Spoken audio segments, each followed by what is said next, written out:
શ્રી કૃષ્ણ પરમાત્માનું આ વચન છે. આ વચન કોનું છે? આ શબ્દો કોના છે? તેષામ અહમ સમુદ્ધરતા મૃત્યુ સંસાર સાગરાત. માત્ર આપણને ખુશ કરવા નથી કહેતા. આ કૃષ્ણમ વંદે જગદગુરુમ, શ્રોત્રિય, સાચા શ્રોત્રિય બ્રહ્મનિષ્ઠનું, જ્ઞાનીનું આ વચન છે. એકવાર વચન આપ્યા પછી એ કરીને જ રહે છે. ભક્ત માટે પરમાત્મા આઉટ ઓફ ધ વે જઈને પણ કૃપા કરે જ છે.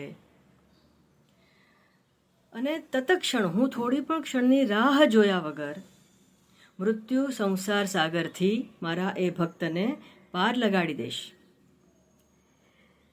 કયા ભક્તને? તો પરમાત્મા કહે છે મય્યેવ મન આધત્સ્વ, મારી અંદર જેણે મનને મૂકી દીધું છે. એટલે કે સંસારમાં સરતો રહીને ચિત્ત મારી પાસે ચિત્ત રાખીને, મારી અંદર ચિત્ત રાખીને સંસારમાં સરતો રહે છે. જે પણ એનું કર્તવ્ય કર્મ છે એ કરતો રહે છે. પણ સેન્ટ્રલ આઈડિયા આપણા દરેકના મનમાં, દરેકના પાછળ જે બેકગ્રાઉન્ડ જે ચાલી રહ્યા છે વિચારો, એમાં એક સેન્ટ્રલ થોટ હોય છે. એ જે સેન્ટ્રલ થોટ, જે મુખ્ય વિચાર હોય છે, જેની ઉપર આપણું જીવન આખું ચાલતું હોય છે, તો એ જે સેન્ટ્રલ થોટ જે છે એમાં કૃષ્ણ પરમાત્માને, એમાં તમારા પરમાત્માને, જે પણ દેવી દેવતા તમે માનતા હો એને તમારે મૂકી દેવાના. આકાશાત પતિતમ તોયમ યદા ગચ્છતિ સાગરાત, સર્વદેવ નમસ્કારમ કેશવમ પ્રતિગચ્છતિ. કોઈ ચિંતા નહીં કરો. જેટલી શક્તિ છે, જેટલા દેવી દેવતા, જેટલા પરમાત્મા, ઈશ્વરના જેટલા સ્વરૂપ છે, એ બધા એ એક જ ઈશ્વરના, એક જ પરમાત્માના છે. નારાયણમ પરબ્રહ્મ તત્વમ નારાયણ પરઃ, નારાયણ પરો જ્યોતિરાત્મા નારાયણ પરઃ, યચ્ચ કિંચિત જગત સર્વમ દ્રશ્યતે શ્રૂયતે પીવા, અંતર્બહિશ્ચ તત્સર્વમ વ્યાપ્ય નારાયણ સ્થિતઃ.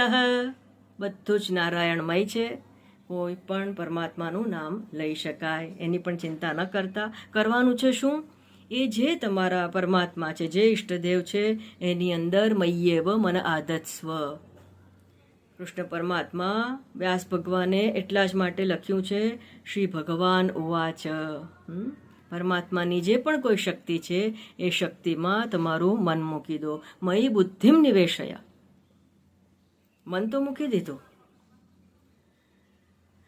જે પણ જીવનના નિર્ણયો લો છો એ પણ પરમાત્માને સેન્ટરમાં રાખીને, પરમાત્માને અનુલક્ષીને લો કે હું આ કર્મ કરીશ તો હું પરમાત્માની વધુ નજીક જઈશ, ચિત્તશુદ્ધિ મારી વધુ થશે કે ચિત્તશુદ્ધિ નહીં થાય. શ્રેયગામી છે મારું કર્મ કે પ્રેયગામી છે, એ પ્રમાણે વિચાર કરીને, એટલે કે મયી બુદ્ધિમ નિવેશય. તો શું થાય છે? નિવશિષ્યસી મય્યેવ અત ઉર્ધ્વમ ન સંશય. પરમાત્મા અહીંયા ફરી આપણને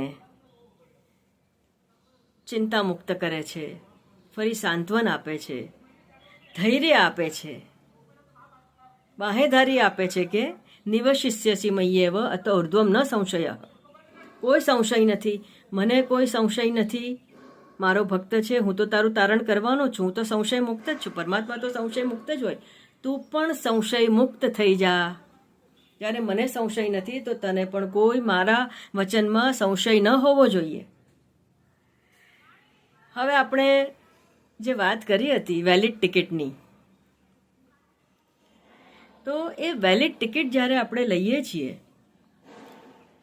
ટ્રાવેલ એજન્ટ પાસે કે ટિકિટ બારીમાંથી, તો આપણે જ્યાં જવાનું હોય છે, જે યાત્રા કરવાની હોય છે, એ બાબતે બધી જ વિગત માહિતી લઈ લઈએ છીએ. કોઈ વ્યક્તિ માહિતી લઈ લે અને એને જ્યાં જવું હોય, દહેરાદૂન જવું છે તો એ મેપ લઈ આવે છે. મેપ ઉપર પોતે જ્યાં છે ત્યાંથી દહેરાદૂનનો જે નકશો જે છે એ નકશા ઉપર લાઈન દોરે છે કે અહીંયાથી અહીંયા મારે જવું છે. હવે એ વ્યક્તિ એ મેપની ઉપર જ ચાલીને જો દહેરાદૂન પહોંચી જાય તો એ દહેરાદૂન ગયેલો કહેવાશે? શું યાત્રા કહેવાશે કરેલી? ના. ગાડીમાં ટ્રેનમાં બેસવું પડશે, ટ્રાવેલિંગ કરવું પડશે, પછી ગંતવ્ય સ્થાને પહોંચવાનું છે. આ નકશા ઉપર ચાલવા જેવું ક્યારે થાય છે ખબર છે?